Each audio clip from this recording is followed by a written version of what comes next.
Well, this is kind of how I would love to start campaigns, especially when you have new players or people who haven't necessarily adventured together, or maybe even their first time in role playing. What you are doing here is sort of setting the stage. And towns are always really good for this. Often I don't like big towns, too vast with too many opportunities for the story to go awry, where small little places on the outskirts are usually really good. So when I would have a chance, I would like to set up things like this and just let people kind of look at it and then let them sort of ask questions while you lead them through what you are planning. Just to give you an example here, pretty much off the top of my head, I just sort of set this up and wanted to see how it inspired me to basically think of how to start a campaign. So as our players are entering the thorp or village, they come across what looks to be the magistrate. He's a halfling, talking to the local brewer who has just made a delivery to the inn. They seem to be in a heated conversation about something in a foreign tongue, and depending on whether you can speak either dwarven or halfling will depend upon what you additionally learn.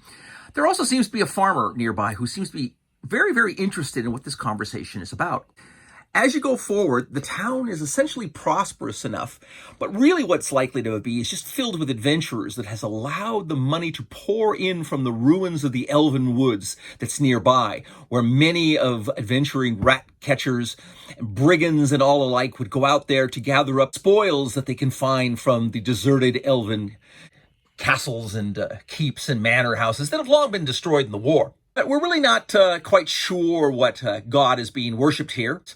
And suddenly some oddly dressed fanatics are in here speaking with the priest in sort of a loud tone about something that they're distressed about, and they're looking for assistance from him. I want people to sort of, like I said, ask questions and start thinking about what's going on because, again, you're trying to set up the color. Next is the Adventurers Guild. Now, this is a major place in an area like this where there are lots of spoils to be found out in the great, vast Adventureland. What we have here is a place that looks like it's being run by gnomes. It is where you can buy all your basic goods, the standard fare, at a reasonable standard price. Now, you can negotiate, use your charisma skills and all that, and see if you can get better prices. They will also buy things that you acquire. Depending on their quality, they might give you some extra coppers. This is really good if you're running a low-level campaign to get people started. Now, there are other rooms back here. People might quiz you on who's this and who's that. You can give them answers like this little gnome here is sort of like the lord of this location. Back here, there's the little statues, and there's a table with actual magical items that are for sale. Now, these are things that are going to be tough to buy, especially early on, but if you find something that maybe it doesn't suit your fancy, they might be willing to give you credit towards buying something that you actually need. These are the standard people who buy and sell goods. Now, they also basically rent rooms to people who are adventurers. Off on the left here, you see this large room filled with just beds and in some cases just mats thrown on the floor. These would be very cheap. The rooms would get a little better, but really, if you acquire some wealth, you're going to likely want to stay at the inn. It's just a little better. The food is a little tastier, but it's just a place that you can start with, and you can start to embellish things that are here. The gnomes are hawking their wares. They seem to have mystical things. They might have healing potions and some other odds and ends that you basically can find in the standard player's handbook on things they can purchase. They have the priests if you get injured and you need help. Come back and see the priests and maybe they can remove curse or alike on you. The last thing we move over to in the major buildings is the inn. Now, inns are always a great main focal point for adventure starts. As you enter the inn, you see, again, the halflings are predominant here. They're behind the bar. They're drinking at the bar. There's some serving people, but there are humans and others also here. There's a mysterious party of dwarves here in the left. Not sure what they're talking about, but maybe they're planning on going out and seeking their adventure. There's some people here who are staying at the inn. The rooms are a little more lavish, and they include your meals. So there are good things to be had here. Then there's this other party. They look a little more sinister. But as the little halfling female comes up there to serve their food, she sort of hears them talking in hushed tones about some deal that went awry, and they're not necessarily happy about it. Now, you have sort of the potter's field for adventurers who didn't quite make it. Some of the halfling guards have been alerted to the fact that there is a dead body here. Apparently, someone has unearthed a recently dead adventurer. As you check it and seeing what's going on, you find that the body has indeed been stripped, and likely maybe some disagreement among thieves and who was going to get what treasure. Hard to say. But as they examine it, the little ranger halfling says, it seems like there might be a trap door or something down here at the bottom of his burial area. So something maybe to think about. There could be maybe some underground here that this was a secret entrance to. Some Celtic stones, these are kind of cryptic. They may be elven, they may be warning signs to keep people out of the elven realm, because as you cross over the river here, you start to enter into the realms of the fairy folk. There is this centaur pacing, concerned and unhappy about what's going on. And of course, up here you have the dubious mage who lives near town and lives in this tower. And these are just the standard fare. It's very, very basic. I mean, obviously, I'm not trying to put anything unusual or interesting in here. It's just the idea that people could sit down and look over this and come up with all kinds of questions. The great thing about allowing people to have these questions is often they'll spur your imagination, the things you might have not thought of. Now, in this situation, if they spend time in the inn or in the Adventurers Guild, the people are going to, of course, tout on the fact that there is a dungeon nearby.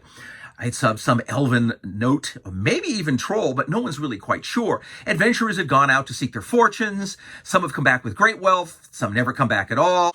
This is, again, very much a cliche, but I'm just giving you this to give you some idea. When you set up things like this, these little vignettes, you want necessarily to put out enough information so that they can ask questions and then get to ways to insert their characters into the game itself and find ways that their adventurers are going to fit in the campaign. Why is this guy skulking out of town with his mule?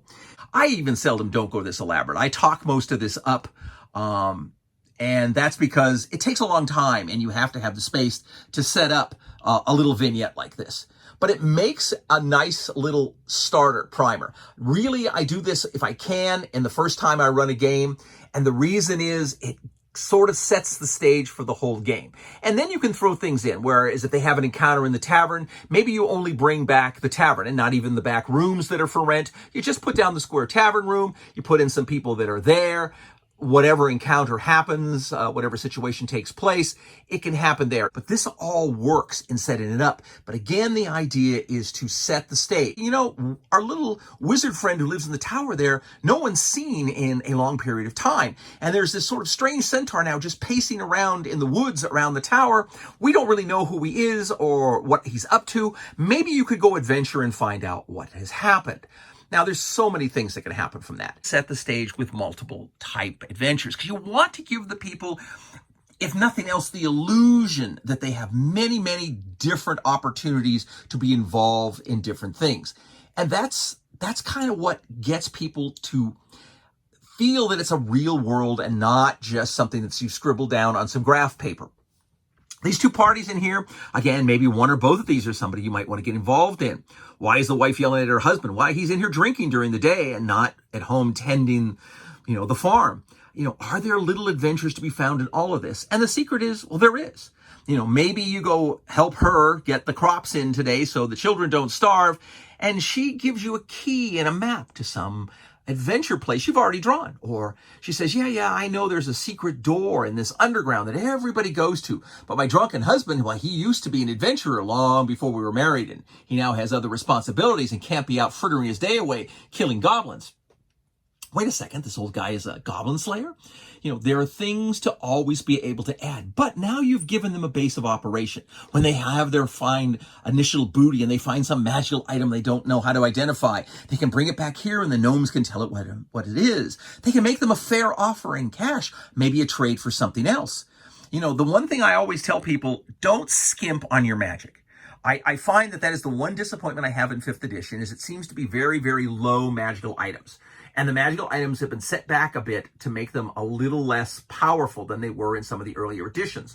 I kind of hardly disagree with that. I very often love to give out some incredibly powerful magical item really early in a campaign, where a problem is the players may or may not be able to tell what it is.